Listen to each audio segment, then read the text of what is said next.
Hello there, and welcome to another episode of the Eurogamer Newscast, talking about Sony's State of Play broadcast and everything there is to look forward to from PlayStation this year, and perhaps some stuff that we were expected to see that didn't make last night's show. Joining me as ever, it's Eurogamer's news team. We've got Ed Nightingale.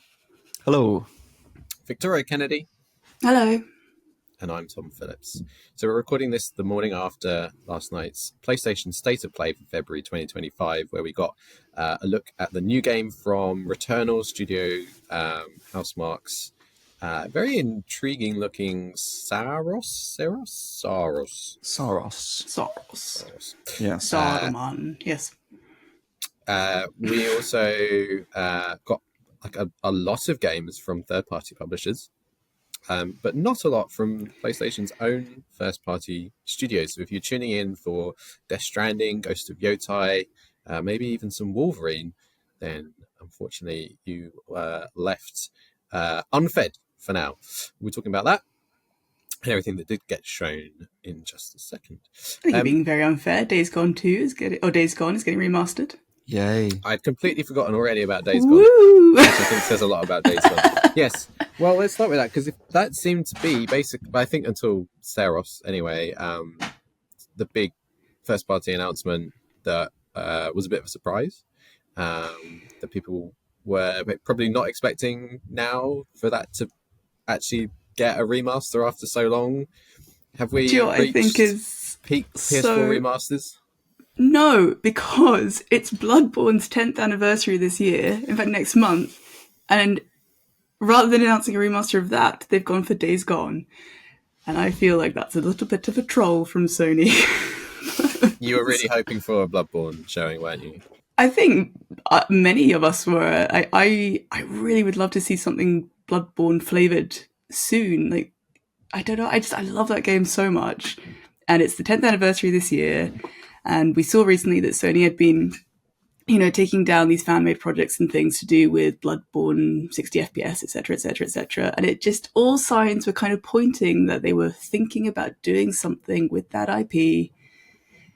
And the remaster that we got was Days Gone, which is fine. Don't get me wrong. Like, I know there's plenty of people out there who do like Days Gone. I'm not saying it's a bad game. I'm also not saying it's particularly... Yes, there are. Be fair.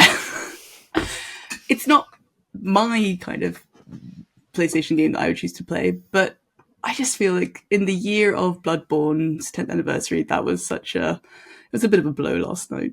I'm sure Sony would love to have Bloodborne and probably is saving all of its money to throw at Miyazaki, and Miyazaki's gone, yeah, I'm a bit busy. Sorry guys. I mean, that is fair. I don't think it's Sony's call at this point.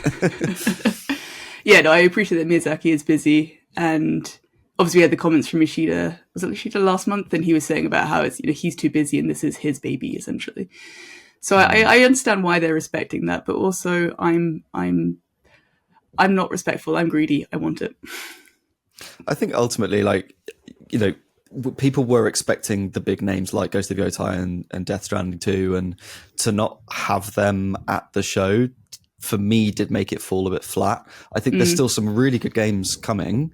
It's just they're all third party, and it does sort of question, well, what's Sony up to, or what has it cancelled, i.e. all these live service games that were planned. Live service. And now it's kind of left them pretty dry, hence Days Gone.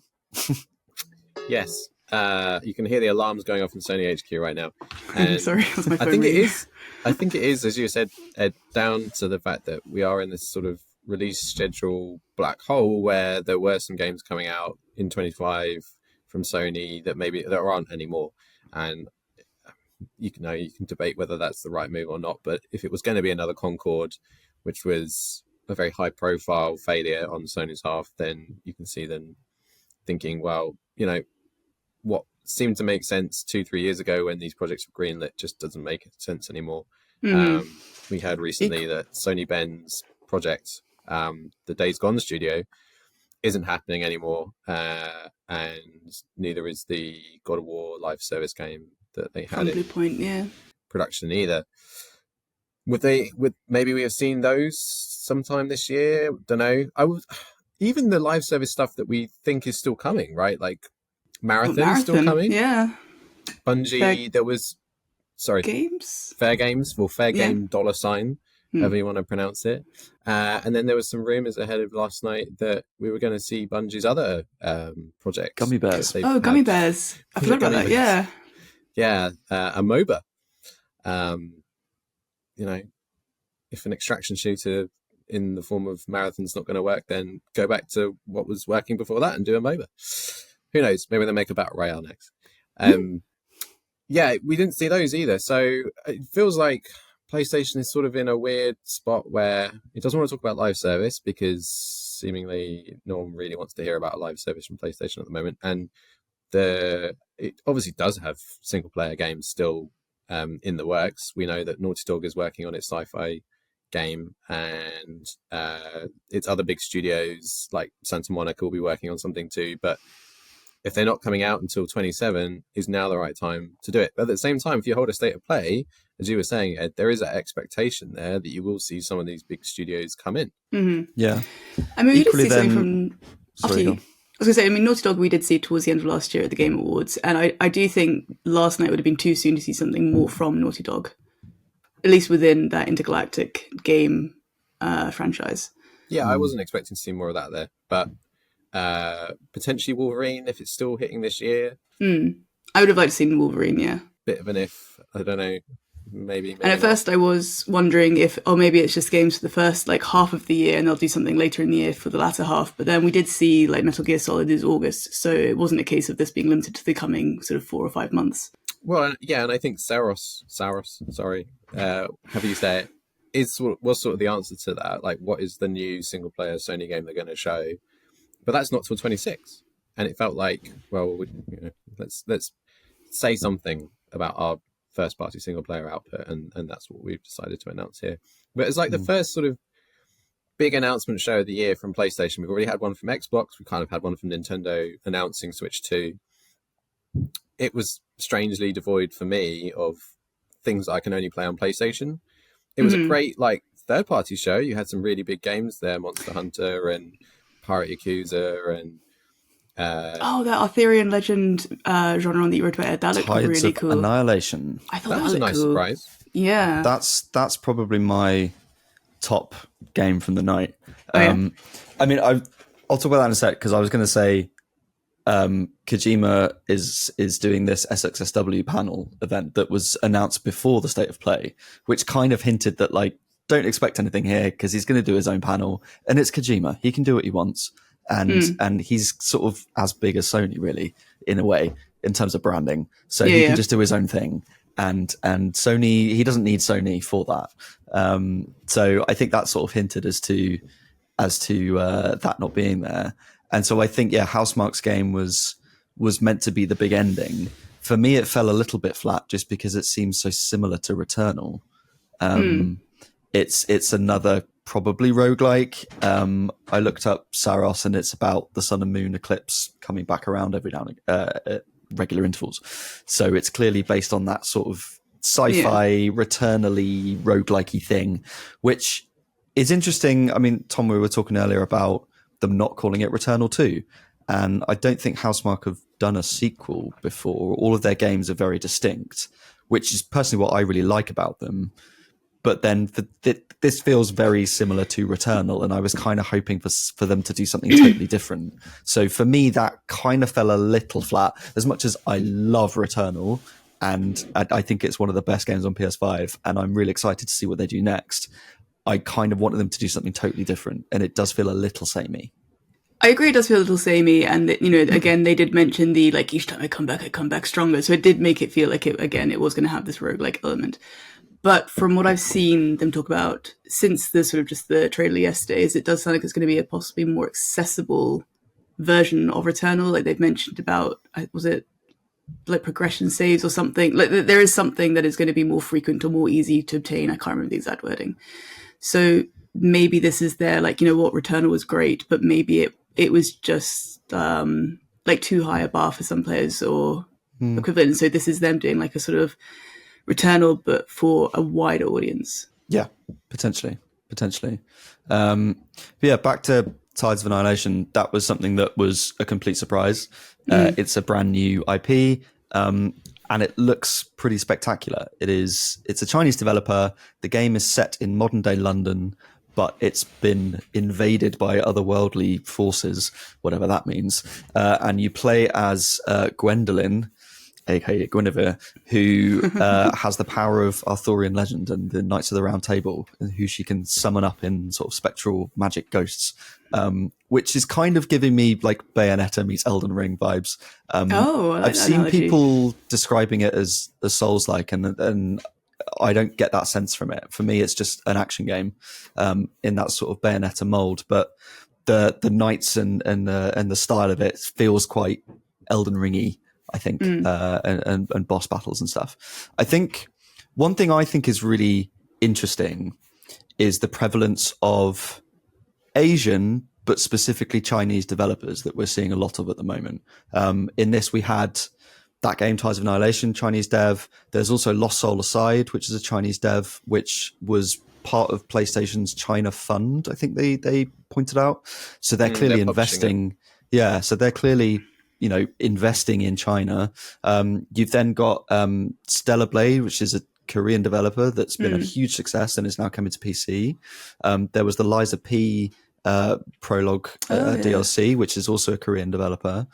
And then if you look outside of that, you've then got Phantom Blade Zero, which is an action game from China. You've got Where Winds Meet, which is an action game from China. You've got Xbox doing Wuchong Fallen Feathers, which is also based in China. There are all these Chinese action games coming out off the back of Wukong to an extent. Say, is this Black Myth Wukong having an effect? Yeah. And so I think we're seeing a really big shift towards Asia, but in general, but very much China and Korea as being these new centers for big games, mainly action games. I'm not entirely sure why action games specifically and these sort of combat games. But even looking at the rest of the state of play, you've got Capcom, Sega, Konami, like all these big Japanese devs. Yes, they're third party, but I feel like we're seeing a lot happening in the East and not a lot happening or less happening from the West. And maybe that's because everyone's been laid off. So there aren't as many projects and they could getting cancelled. Maybe it's because there's just less investment and Sony clearly is investing in China. Or maybe it's that everyone's scared of GTA and maybe in Asia they don't care as much because it's not as big. I assume Grand Theft Auto's got a very American Western fan base generally. I mean, that would be my assumption as well. Yeah. So I can definitely see that having an impact. And we've already seen, I can't remember exactly who it was, but someone did say that they were happy to potentially move a release date if there was Battlefield. That was it. And while they didn't specifically name GTA, it was very much implied that that would be a reason for them to shift their game. Yeah. So, I mean, I suppose also, just to flip it, we have had a lot of other releases from the West more recently. So, I mean, we did have, granted in 23, we had Insomniac's Spider-Man 2. And, we have had Naughty Dog remasters coming. So there have been Western studios that have had output, and then obviously they need to, regroup and have time to make something additional.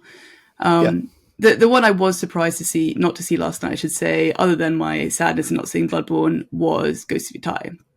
Just because, and we saw in Sony's financials, that is still on course for this year. And unlike Kojima having his own little Death Stranding 2 panel, there's not been any mention of a specified Ghost of Yotei panel elsewhere. Yeah, I think that on that, they just want... it would make sense if they wanted to let Assassin's Creed Shadows come out and do its thing first. It's a month out from launch now.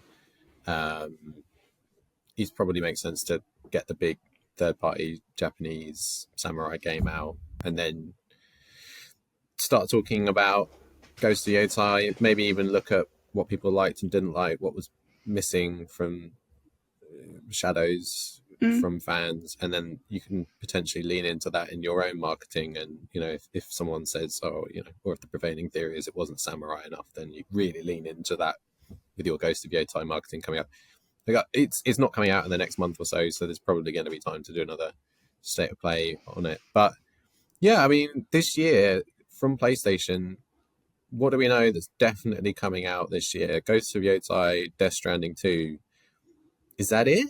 Is that all that they've actually confirmed for 25? Days Gone. Stop forgetting about it, Tom. Sure. Okay. Yes, that £10 upgrade to get permadeath mode is also coming out this year. But that's 2 games and a remaster. And you said, like, yes, it does take time for studios to come back and regroup, but there's clearly a problem with the pipeline right now. If those are the only 2 games, like, if Sony is talking right now about Saros, which is coming out in 26, Naughty Dog's new game, which is probably 27, where's the rest of your 25 slate? Unless you're gonna like shadow drop something, we should know about it already if it's coming in the next 10 months. Maybe Marathon makes it, Fairgames, maybe Wolverine makes it before Christmas, we'll see. But at the moment, like 2 games is very small, especially when you compare it to Xbox's slate, which, let's not forget, a lot of it is also coming to PlayStation. So this year, from Xbox on PlayStation, you've got Age of Empires 2, Age of Mythology Retold, Forza Horizon 5, kind of back catalogue stuff. You've already had Ninja Gaiden 2 Black, you're getting Ninja Gaiden 4. Outer Worlds 2 is on PlayStation as well this year. So even if Marathon and Gummy Bear and Fairgame, Indiana Jones. Indiana Jones is coming out as well. Great game. Yes. Even if you get these other live service games, and even if Wolverine makes it, if it's just Death Stranding 2 and Ghost of Yotei on top of all of that, Xbox is putting out more games, more first-party Xbox games are coming out on PlayStation this year than PlayStation first-party games coming out on PlayStation this year. And what an extraordinary, isn't it? What an extraordinary situation that is. And I think there's 2 things going on. First is PlayStation's pipeline for this year is obviously interrupted. Maybe we'd have seen some of those live service games come along this year. Maybe stuff's got delayed because it's just not ready. And also, Xbox is all in on multi-platform now. It knows that it has lost this console generation, if not the console war. And it's like, well, how do we compete? Well, we can grow our market and everything is an Xbox. It was really interesting to see today. We had the Sony financials. PlayStation 5 sales through the roof. Happy days.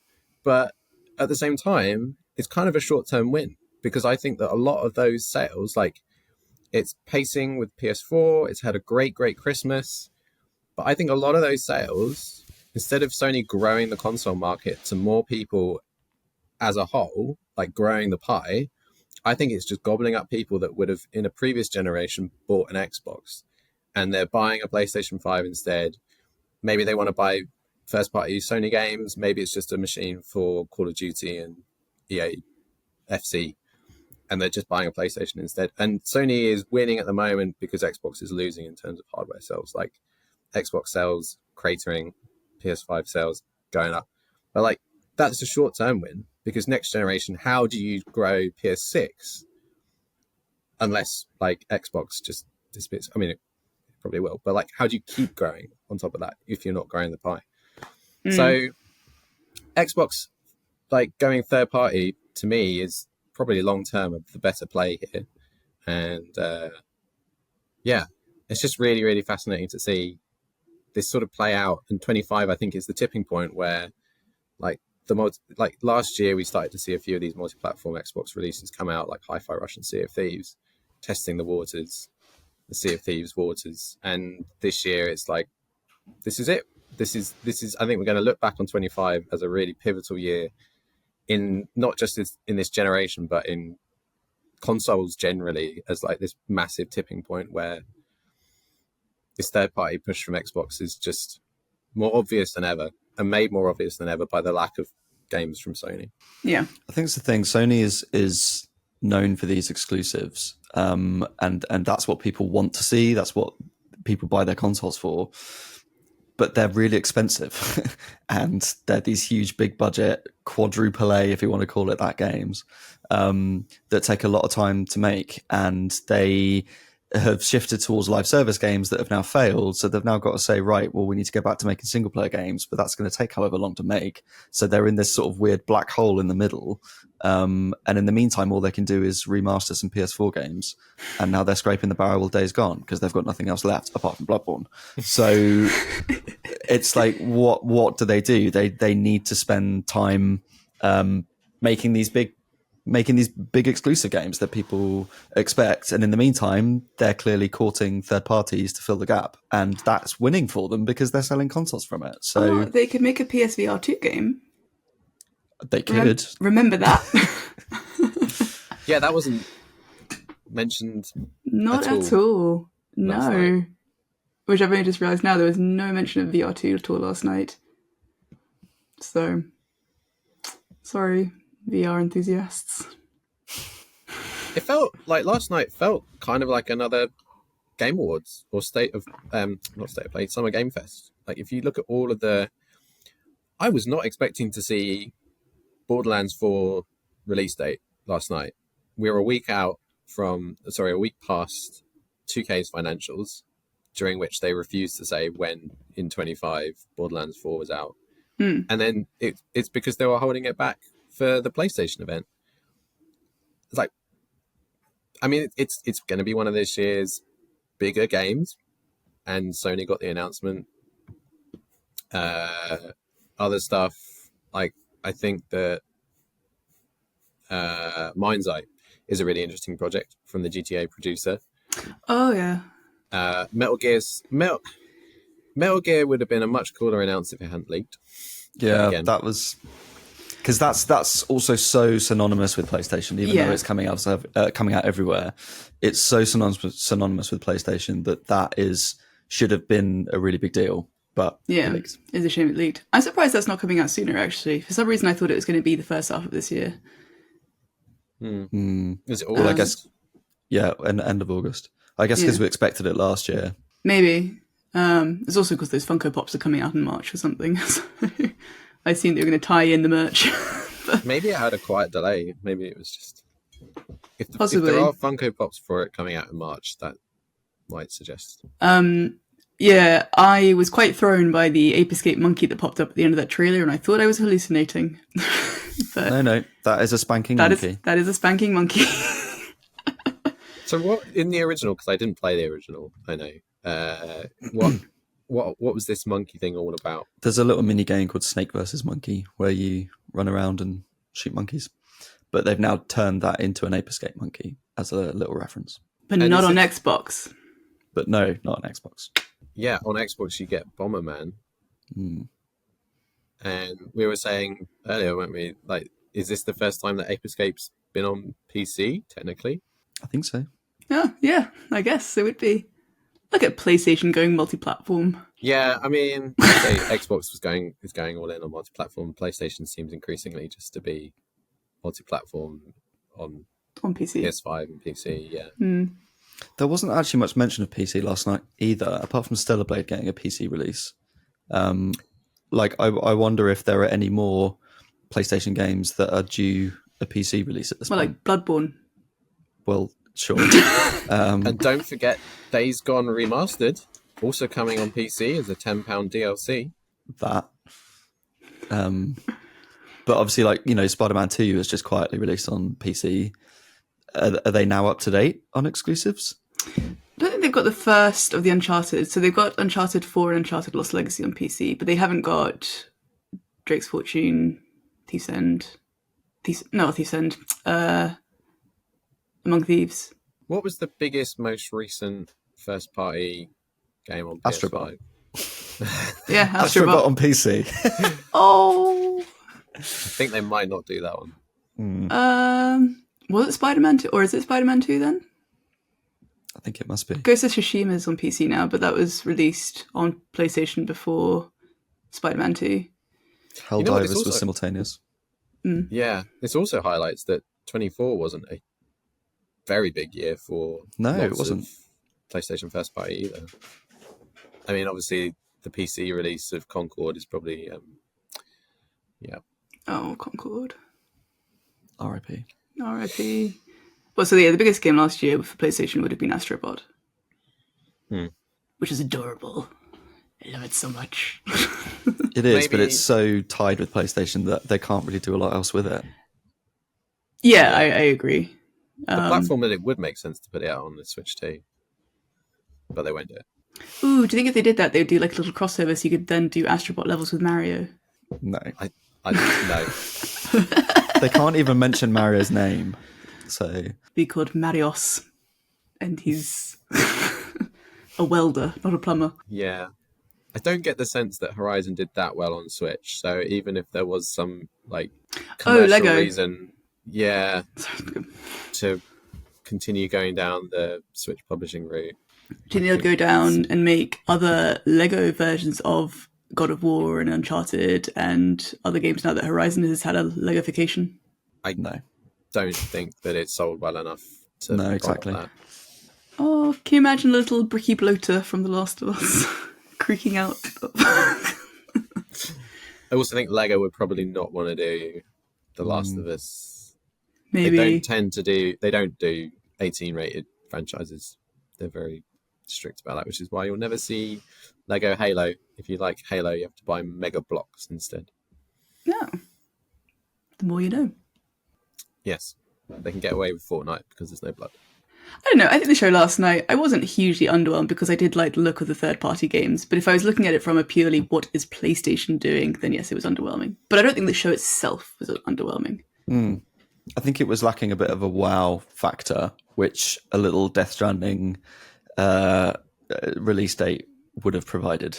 But yeah, there's still a lot in there that I really want to play. Like for me, Tides of Annihilation was the sort of surprise that I'm like, that looks really cool. I definitely want to play that, and it's not something I knew about. Otherwise, something like Metal Gear, I knew about it already. The release date leaked, but I absolutely want to play that. Yeah, I think I agree with you on Tides of Annihilation. I think that looks really, really cool. I mean, I'm genuinely really excited about the Housemarque game because I love Returnal. I haven't completed Returnal though yet because it's too hard. So I've watched the end on YouTube, but I've not done it myself. It's worth doing. Yeah, maybe I should go back Saros to it. is the game for you then. Well, maybe. I got as far as Nemesis for anyone who's played Returnal, and then after that I was just hitting my head against a wall trying to get past, so I stopped and then watched the rest on a Let's Play. But I love the game. I appreciate it. It's a great game and love the mechanics, love the setting. So maybe Saros will be mine. I'll pick out as well the Shinobi game, just because that is the first of Sega's revivals of their franchises that they're working on. I think it's cool that it's the same dev that did Streets of Rage 4, because that was a really nice reinvention of the old games. And that does mean that we've got revivals this year of Shinobi and Ninja Gaiden. Plus then you've got Assassin's Creed Shadows and I guess Ghost of Yotei. So there's a lot of ninjas, which is making it really hard to come up with ninja puns for straplines. Let me summarize it for you. However you slice and dice it. Yeah. I'm excited about being a pirate. I'm going to be playing that demo later for Pirate Yakuza. I cannot wait to be a pirate again. How would you guys rate Last Night then out of 5? What would you give it? I think I'd go 3 out of 5, which is maybe a little harsh, but I think it just needed a bit more of a wow factor and a bit more PlayStation in there. I'm going to say 4, just because while I do agree that it needed a little bit more PlayStation in there, I did like the games that were shown, even though they were third party at a PlayStation-specific event. I agree if I was just focusing this on what is PlayStation showing, it would be lower, but the games were still great, so 4. I would give it a 2 out of 5 for PlayStation games, 4 out of 5 for third-party games, so I'm going to go down the middle and say 3. Very, very diplomatic of you. Well, that is all 3 platform holders debuting a conference at the start of this year. Obviously, Nintendo is April the 2nd, I believe, for more Nintendo Switch 2 news. But we'll be back before then to talk about whatever's happening in the news very soon. If you've joined us and stuck with us this far, it's much appreciated. Thank you for listening, watching, however you consume us. Until next time, Ed, where can people find you on social media? After coughing, you can find me at ed_nights on most platforms. Victoria? I am found generally across the board in some variation of at Lil or Little Chop Shop Gal. I am at Tom Follett. No, not Tom Flops. At Tim Tom Phillips. Flops. At Tom Phillips CG. Or at Tom Flops, maybe. Actually, maybe It's a don't. very different website. Very different website. Don't look up Tom Flops. Don't Google that. Don't Google that. And on that note, we'll catch you all next time. Thanks for watching. Bye bye. See you then. Bye.